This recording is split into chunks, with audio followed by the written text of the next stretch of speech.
The princess wanders through the palace gardens, sunlight dappling her elegant gown. Amidst the beauty and privilege, a shadow of loneliness lingers in her eyes. The palace gardens offer a glimpse into her restricted freedom, a stark contrast to the boundless world outside.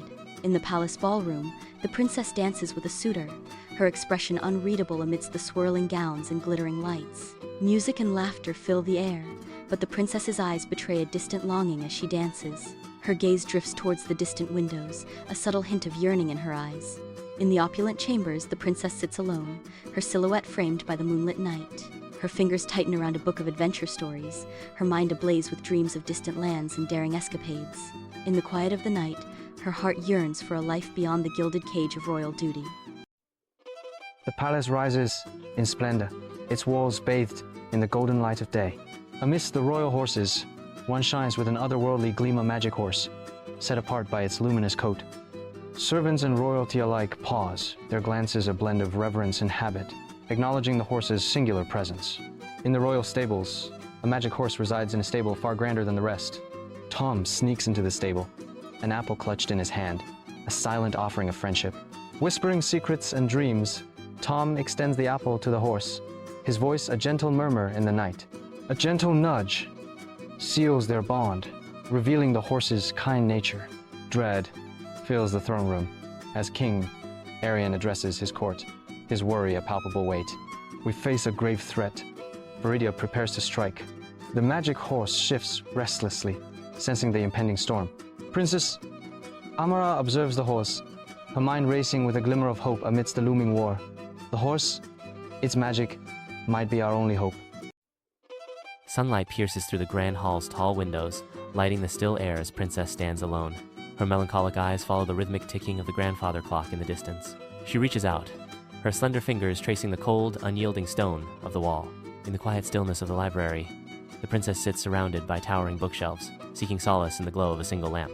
As she reaches for another book, a hidden passage behind a bookshelf slowly reveals itself, hinting at secrets unknown. The sound of wind howling outside heightens the eerie silence within the library, as if the very walls whisper forgotten tales. The princess steps into the forgotten attic, a realm of dust and shadows. She pulls away a sheet, revealing a portrait that mirrors her own image. The portrait glows, unveiling a hidden truth about her lineage. At the jungle's edge, a young prince, adorned in silks, faces a foreboding wilderness, his royal guards reflecting apprehension. I must see what lies within. Imagine the wonders hidden in this wilderness, the prince exclaims, his voice ringing with curiosity and excitement. Your Highness, we urge you to reconsider. The jungle is fraught with peril. A royal guard cautions, his expression grave and urgent. Despite warnings of danger, the prince's resolve hardens. Nonsense! I will not be confined by fear. I am going in. Lost and alone, the prince ventures deeper into the jungle's humid embrace, surrounded by the clamor of unseen life. Initially captivated by the jungle's exotic inhabitants, his eyes gleam with naive wonder. His innocence shatters as he witnesses brutal acts of nature, leaving him shaken and disillusioned. The prince stumbles into a jungle clearing, where flickering fireflies cast eerie shadows. A horrifying ritual unfolds as a group of animals gathers, their actions shattering the prince's illusions. Disbelief and terror wash over the prince as he watches the savage display, realizing the jungle's true nature. At a jungle's edge, the prince stumbles out, a broken figure haunted by unseen horrors. He turns back towards the jungle, a mixture of fear and understanding in his gaze. The royal guards rush forward, witnessing the prince's transformation. Beneath the morning sun, the princess and prince prepare to venture into the jungle. Their magic horse stands, muscles rippling, as servants load the saddlebags. Excitement hangs in the air as the princess and prince whisper their final plans. At the jungle's edge, the princess and prince pause, a shared resolve in their eyes. The air hangs heavy with humidity as they guide the horse into the dense, echoing depths. Princess, prince, and magic horse brave the jungle's trials, where shadows writhe like unseen spirits. The magic horse conjures light, guiding them through the gloom as they skillfully evade the jungle's snapping jaws. They leap across ravines, their desperate flight fueled by the magic horse's uncanny sixth sense. The princess, prince, and magic horse enter a clearing bathed in sunlight. Before them, an ancient temple rises, untouched by time. They dismount. The air vibrates with anticipation. Each step measured, they approach the temple, sensing a great secret. Sunlight streams into the ancient temple, revealing dust motes dancing in the air as the princess, and their magic horse face the hidden chamber. Inside the chamber, an ancient artifact glows softly, radiating an aura of immense power that promises both hope and peril. This is it, the artifact we've been searching for, the princess declares, her voice echoing in the chamber. The prince nods, a determined look in his eyes. Our journey has just begun. In a kingdom nestled between mountains and fields, Princess Rose lived. She was kind-hearted and joyful, with golden hair and blue eyes. Her laughter echoed through the palace. Every morning, the sun cast rainbows in her room, and she eagerly explored her world. Her best friend was a squirrel named Nutty, who joined her daily adventures. The palace had vast gardens with fragrant flowers, fountains, and magical paths. Princess Rose loved playing hide and seek with Nutty among her favorite pink and yellow rose bushes. One day, while playing near ancient trees, Princess Rose discovered a hidden path. Curiosity sparked in her eyes as she followed it, with Nutty scampering behind. The path led to a secret garden filled with rare flowers and a gentle stream singing a lullaby. In the middle of the garden stood a mysterious crystal fountain. As Rose approached, she saw her reflection dancing on the water's surface. A gentle voice whispered from the fountain, thanking her for her kindness and connecting her heart to nature's magic. Princess Rose placed her hand in the water and felt a warm wave wash over her.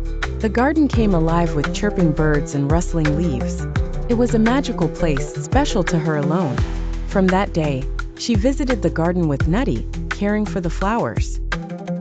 The kingdom flourished with her kindness, and she grew to be a wise and loving queen. Within the heart of the palace, Princess Rose's life was filled with laughter, love, and a little bit of magic. Once upon a time, in a lovely kingdom surrounded by lush green forests and sparkling rivers, there lived a gentle princess named Rose. Everyone in the kingdom admired her for her kindness and her crown that seemed to sparkle as brightly as her charitable heart. One sunny morning, as Princess Rose gazed out of the grand palace windows, she noticed something that made her pause. In the bustling village below, a family was struggling to carry a cart filled with firewood. Their faces were worn and weary with the toll of endless labor. Moved by their plight, Princess Rose decided she needed to help. Princess Rose ran to her kind-hearted father and asked, "Father, may I visit the village today? I wish to meet the people and understand their struggles." Her father, the king, smiled warmly and nodded.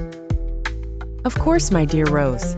Use your heart to shine upon those who need it most," he advised. With that, Princess Rose put on her simplest dress and her favorite cloak, foregoing jewels and ornate attire. She wanted to show the people that she was one of them, here to listen and help. As Rose walked through the village, children giggled and waved, excited to see their beloved princess. She stopped by the marketplace, where she saw a kind merchant giving food to a hungry traveler, and offered her coins to buy more food for those who needed it. Soon, she spotted Mrs. Elder, an elderly woman who had once taken care of her when she was a little girl. Mrs. Elder was struggling with her gardens, her back bent from age and hard work. Rose rushed over and said, "Let me help you, dear Mrs. Elder. Together, we can make your gardens bloom again." Together they planted seeds, watered the thirsty earth, and tidied the garden paths. Mrs. Elder's eyes sparkled with gratitude, and Princess Rose's heart felt full of joy. As the sun began to set, Princess Rose made a promise to herself and her people. She would ensure that every family was cared for, and every child had a blanket to keep them warm at night. From that day, with the help of her wise counsel, the kingdom started a series of projects: more markets with affordable goods, shelters for those in need, and workshops where villagers could learn new skills. Princess Rose became more than a figure of nobility. She became a symbol of hope and love, a reminder that true royalty lies in kindness and compassion. And thus, the kingdom thrived, not just in riches but in happiness, with Princess Rose as its heart.